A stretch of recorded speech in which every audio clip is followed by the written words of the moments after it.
자, 오늘 본문은 창세기 29장 15절에서 20절까지만입니다.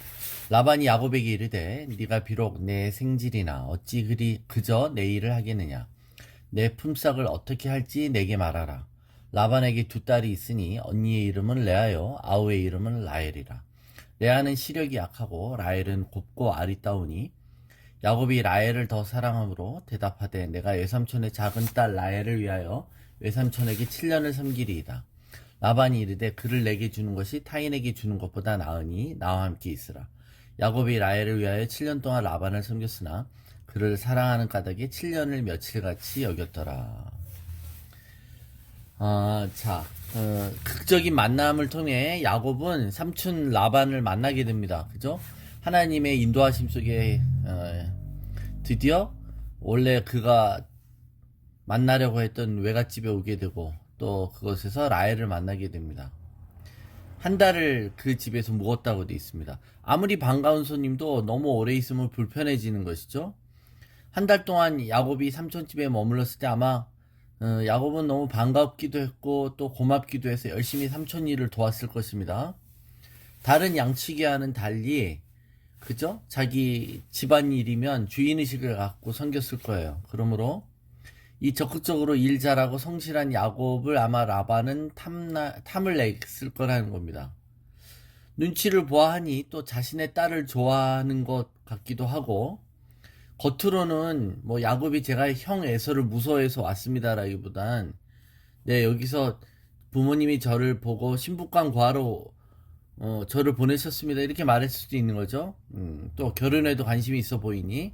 그런데 중요한 건 뭐일까요? 여러분 말이 안 여기에 이제 구절이 없기는 하나 결혼할 때 제일 중요한 게 뭐였냐면 지참금이었다 그러죠. 근데 야곱은 지참금이 없이 이곳에 왔어요. 그러자 오늘 본문은 라반이 야곱에게 고용계약을 제안합니다. 그죠?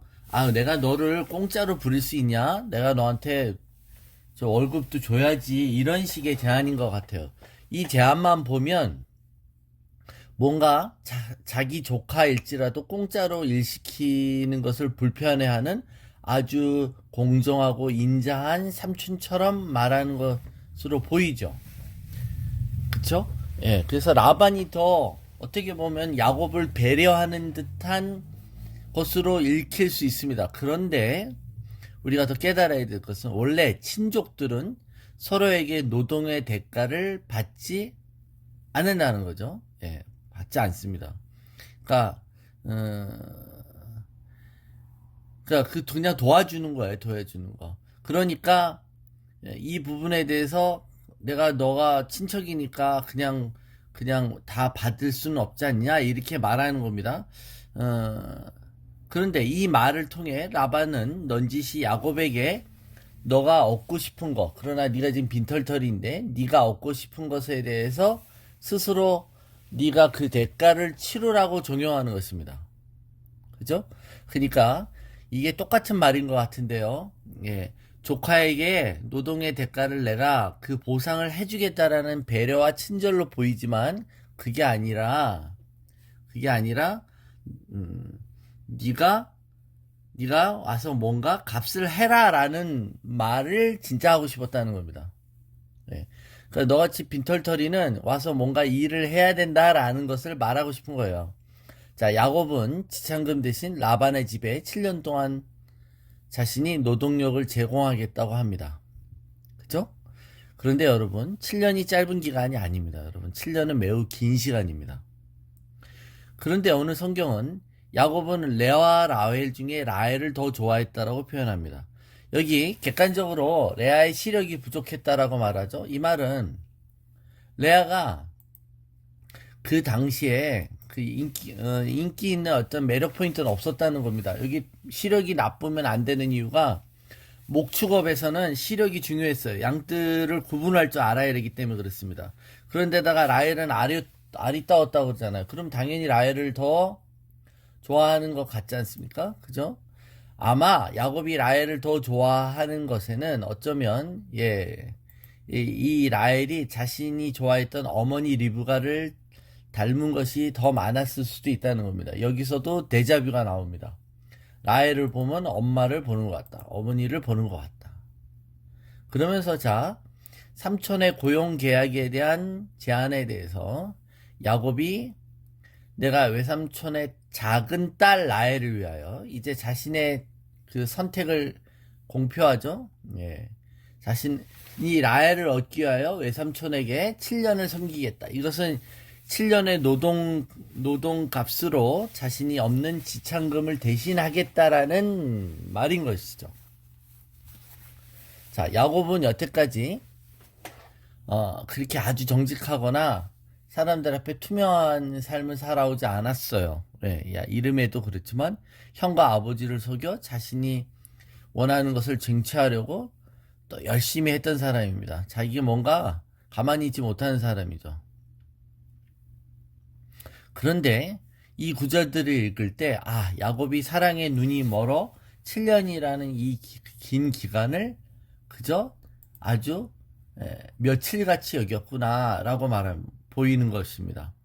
그의 수고와 희생이 전혀 그에게는 의식되지 않을 정도로 그는 오직 오매불망 일념을 가지고 라헬을 얻겠다는 생각으로 열심히 일을 했다. 사랑하면 기다림도 너무 쉽고 고통을 당하는 것도 그렇게 어렵지 않게 느껴진다. 그래서 라헬을 얻겠다는 일편단심 목적이 있었기에 7년이란 긴 세월도 수일처럼 여겨졌다. 그죠? 이 구절을 보면 아주 순애보와 같은 얘기입니다. 사랑의 속성은 받는 것이 아니라 주는 것이라고 그러죠. 그래서 7년을 내가 내 사랑하는 사람을 얻기 위해서 내가 노동을 주는 것이라면 내가 이 치른 대가는 별로 중요하지 않다는 겁니다. 예. 그러니까 이게 사랑이라는 게 본전의식이 생기지 않죠. 왜냐면 주는 것 자체가 기쁘니까. 그러다가 헤어지고 나니까 갑자기 거기서 본전의식이 생겨요. 그래서 내가 준 선물 다 토해내라 이렇게 막 요구하면 또 그동안의 모든 희생과 사랑이 매우 이기적이었다는 것을 드러내는 수가 있는 것이죠. 자, 그럼 오늘 본문을 통해 우리가 속지 않아야 되는 부분이 있습니다. 야곱은 라헬을 향한 순수한 사랑이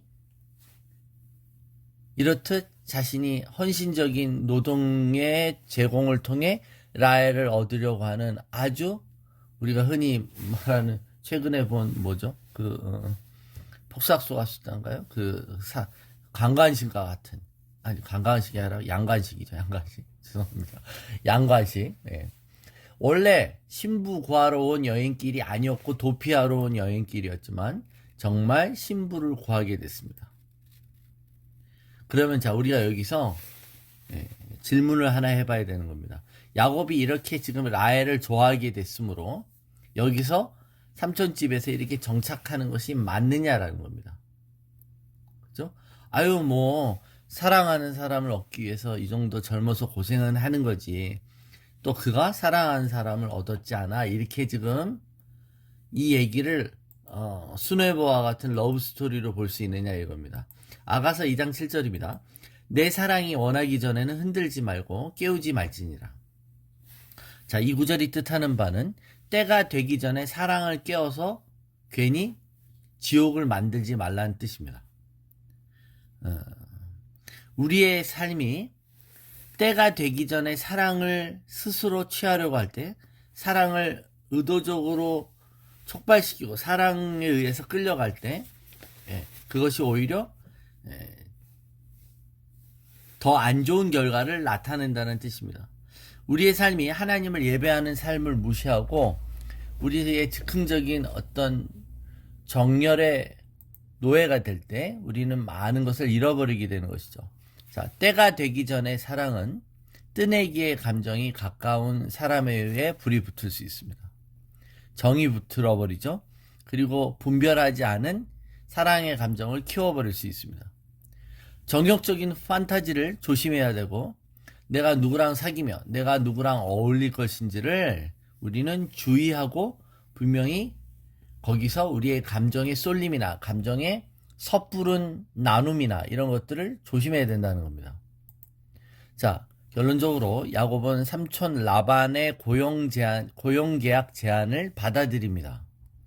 그죠? 그러면서 자기가 7년을 일하겠다라고 제안을 합니다. 하란 땅에서 그는 자식을 키우고 재산을 모으는데 그의 한창 때의 시간을 다 허비합니다. 우리가 알지만 나중에 이 스토리가 7년에서 7년이다 버리잖아요. 14년이지 않습니까? 그죠? 또 그러면서 늘어나요. 그러니까 여러분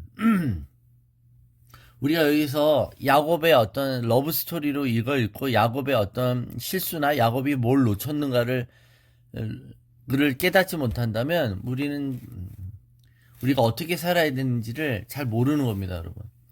나에게 가진 돈이 없고 내가 어디로 가야 될지 모를 때 하나님이 나타나셔서 언약을 해주시고 약속을 해주십니다. 그럴 때는 하나님만 의지했습니다. 하나님이 나를 안전하게 보호하시고 내가 여기 돌아올 수 있게 해주면, 그러니까 거기에서 이 야곱의 목표는 고향으로 돌아가는 것이었어요.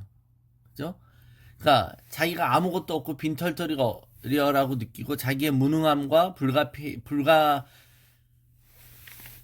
또 불가능함, 불가항력적인 이 상황을 인지할 때는 하나님을 의지합니다. 그런데 이제 자기가 뭔가 대가를 지불할 수 있는 자신의 가능성이 보여요. 그러면 하나님은 아랑곳 없죠. 아랑곳 없다는 말은 뭔가 결정을 할 때 하나님을 의뢰하지 않는다는 겁니다.